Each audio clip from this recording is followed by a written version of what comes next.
შემსრული იყოს დარჩება კიდევაც შეხვდე ჩემ კოლეგებს ყველგან, სადაც კი შევძლებ, იქნება ეს სამაგრელოში თუ საქართველოს ნებისმიერ სხვა კუთხეში მოვისმინო მათი მარეობა, გასაჭირი, ხინი, ვეცადო რომ ხარში ამოვიდე ჩემ კოლეგებს და შემოთავაზოთ რომ კონდეს ღია და გახსნილი ურთიერთობები.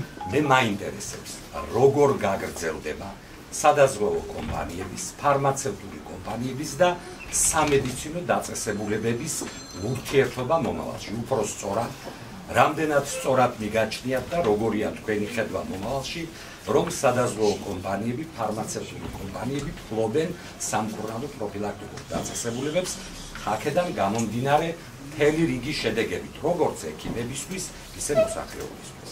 არაერთხელ მითხოვს და ეხლაც ვიზახერე, ჩემი შეხედულებით ეს არ არის იდეალური სისტემა და ეს სისტემა უნდა შეიცვალოს.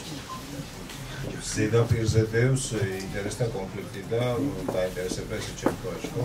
მეორე ეს არსებულ კანონებს არ ეწინააღმდეგება, ანუ უკანონო ქმედება ეს არ არის. ანუ გვაქვს ესეთი სტატუსი, ერთის მხრივ მეც და არა მარტო მეც ძალიან ბევრი პარლამენტში თვლის, რომ ეს არ არის იდეალური სტატუს კო და მეორე მხრივ კანონთან ასეთი კონფლიქტის კოლიზია არ მოდის ამაზე. მიმართულება არის საკმაოდ ინტენსიური დისკუსიები იყო პარლამენტში ამაზე დაწყებული და არის მიმართულება რომ ეს საკანონმდებლო კონსულტაციებით და მე უკვე საკანონმდებლო ბაზით შეიცვალოს ეს მდგომარეობა, იმიტომ რომ ცხადზე ცხადია რომ აქ შედეგს არ უნდა ველოდოთ ამას. სუბდედის ქალთა კონსულტაციის ყოფილი დირექტორი, ქალთა კონსულტაცია გაუქმდა 2011 წლის 10 ოქტომბერს. დაერქვა ამას შეერთმა ქალთა კონსულტაციის 36 თანამშრომელი მუშაობდით, გეგმებს ყველაფერს კარგად ვაკეთებდით. თქვენ უსამართლოდ მოგექცენ, ანუ სამართა კანონი და სამართალი დაირღვა ამ შემთხვევაში. რა თქმა უნდა, დაირღვა იმით, რომ ეს არ ვიცი, პრეზიდენტის გადაწყვეტილება იყო, ვერ ვთქვი რომ ეს ყველაფერი, მაგრამ ასეთი გუგები არის. არის რომ გადაწყვეტილება ქალთა კონსულტაციაში რამდენი ადამიანი საშტატო განრიგს ის არ წოდებს. ეს თქვენ უნდა მიმართოთ სამართლებრივ გზას. მე ამას ვერ გადაგეწყვეტ ალბათ. ლიცენზირებასთან დაკავშირებით. საკმაოდ დიდი ხანია ქირურგი ერთი 10 წელიწად ბავშვებს ოპერაციას უკეთებდი, შემდეგ კანონით ამეკრძალა, ეხლა ვერ უკეთებ. ვერც ვიღებ სუბლიცენზიად ბავშვთა ქირურგიაში ვთქვათ, უნდა გავიაროთ 11 თვიანი კურსი. ყოველთვის ესე არ არის რა, თუ შემთხვევები დაგროვილი გაქვს განცხადებით შემოდიხარ და ინდივიდუალურად ვარჩევ, კვირა არ გავარო ესეთ შემთხვევები. ხომ და ამის ცდილობა შეტანის, მაგრამ განცხადება არ მინდა. იმას მომეცეთ რა მონაცემ თქვენ და გადახვე. მე მგონი რომ არ არის ეგრეთ უაცა. აი მაგალითად ჩალენჯი ხაშიან სპორტსკუში, რომ მოხდეს ავტოსაგზაო შემთხვევა და ასეთი პაციენტის გადმოყვანა ზუგდიდამდე დაახლოებით მოითხოვს მინიმუმ 30 წუთს, მაგრამ ქალატვინის ტრავმა მოგეხსენებათ რომ პირველ რიგში მაინც საჭიროებს ინტუბაციას, მართვით სუნთქვას და შემდგომ უკვე კომპიუტერულ ტომოგრაფიას და ამ შემდეგ მკურნალობის ტაქტიკის განსაზღვრას. ამიტომ რამდენად არის ეს კარგი, მაგალითად წალენჯიხიდან უცებ აქეთ გამოვიყვანოთ თუ იქ, სადაც 5 წუთში შეიძლება იყოს სავანტყოფოში, გადაყვანილი იქნება მართვით სუნთქვას და შემდეგ იქნას გამოყვანილი არის. სტაციონარში შევატარო დასაინტუბირებლად უკაცრავად კოლეგა ანესთეზიოლოგი იღიმება. ანუ ეს შევა ძალაში, მაგრამ მას შემდეგ რაც ყველა სხვა ფაქტორი იქნება მოგვარებული, სასწრაფოს ექიმმა უნდა დააინტუბიროს ახლა იქ ავიდე რა ახლა იქ.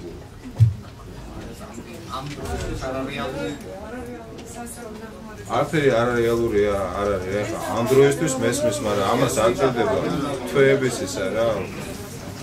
ცნობილია რა დრო ჭირდება, როგორ და რანაირად ამ ყველაფერსა და გაკეთდება ეს. ძალიან ბევრი პრობლემაა. ხელფასებარის ძალიან მიზერული, დაფუძნებული ძალიან დიდი მატერიალური ტექნიკური განსაზღვრა ძალიან არის. ამ პრობლემებთან მიმართეთ სამინისტროს თვითონახების სიმაღლე, სამწუხაროდ ვერანაირი პასუხი ვერ მიიღებდა. რამე იმედის მომცემი შეიძლება გითხრათ? იმედის მომცემს გეტყვით პირველი ის რომ სამინისტროს ნუ გაქვთ ისეთი წარმოდგენა რომ აი სამინისტროს თუ წერილით მიმართეთ შეგიძლიათ აი დაივიწყოთ როგორც სტინგერით რომ ესვრიან და აღარ იყურებიან მოხდება თუ არა იციან რომ მოხდება ესე არ არის ეს ორმხრივი ურთიერთობა არის თქვენ რომ მომწეროთ წერილი რომ დაბალი ხელფასი მაქვს და მატერიალური ტექნიკური ბაზა ცუდი მაქვს არა ეს ნიშნავს რომ მე იმ წუთში ვერ დაგეხმარებით ვერაფრით რა ეს არ არის ისე რომ აი მე გამოვაღო კარა და გამოვიღო თანხა და გამოგიგზავნოთ და გამოვიღო დეფიბრილატორები და გამოვაგზავნო რა ამას ჭირდება რაღაც სისტემური მოგვარება დრო უნდა და საშინელი რესურსები უნდა ამას რა არ არის ეს ესეთი მარტივი გასაკეთებელი მაგრამ ჩამოკიდებულიც არ არის მე უამრავი ისა გვაქვს ეხლა მატერიალურ ტექნიკურ აღჭურვაზე რა რომ დეფიბრილატორებით რო დაგეხმაროთ ძირითადად რაიონებში ეხლა თბილისში რო განახდება და მალე იქნება ეს ავტოპარკი ვეცდებით რომ რამოდენიმე მანქანა ასე ვთქვათ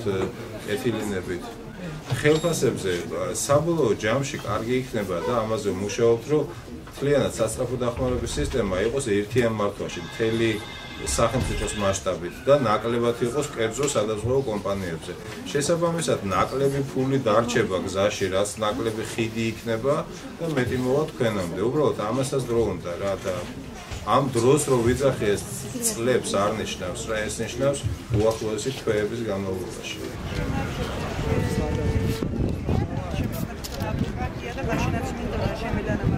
აზრი არა აქვს 2011 წლის 20 დეკემბერს ტელეფონით შემატყობინეს რომ კონტაქტი არ მიგრძელდებოდა.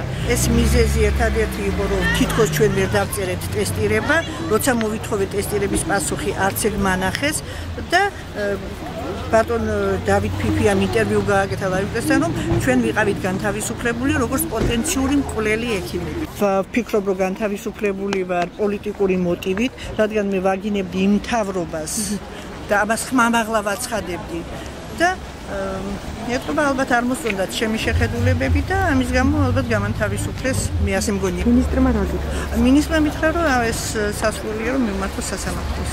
უაპირეს რომ მიმართოს. რა თქმა უნდა, ველოდებით ცოტა შეიცვალოს ეს სასამართლო სისტემა და ცოტა ნორმალური სიტუაცია, იმიტომ ძველ მოსამართლეებს ვერ წვენდობი და რამდენი ხართ ასეთი თანამშრომელი? ძალიან საკმაოდ.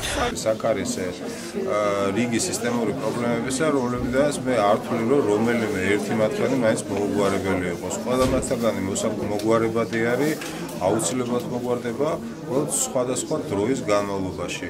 და მე მადლობელი ვარ ჩემი კოლეგების სამაგრელოდან, რომ ისინი აბსოლუტურად გაგებით ეკიდებიან იმას, რომ დიდი ხნის განმავლობაში დაგროვებული პრობლემები არ შეიძლება ერთ დღეში, ერთ თვეში, ან თუნდაც 4 თვეში მოგვარდეს. ჩვენ გვქონდა ძალიან კარგი ურთიერთგაგება და ამ თანამშრომლობას გავაკეთე.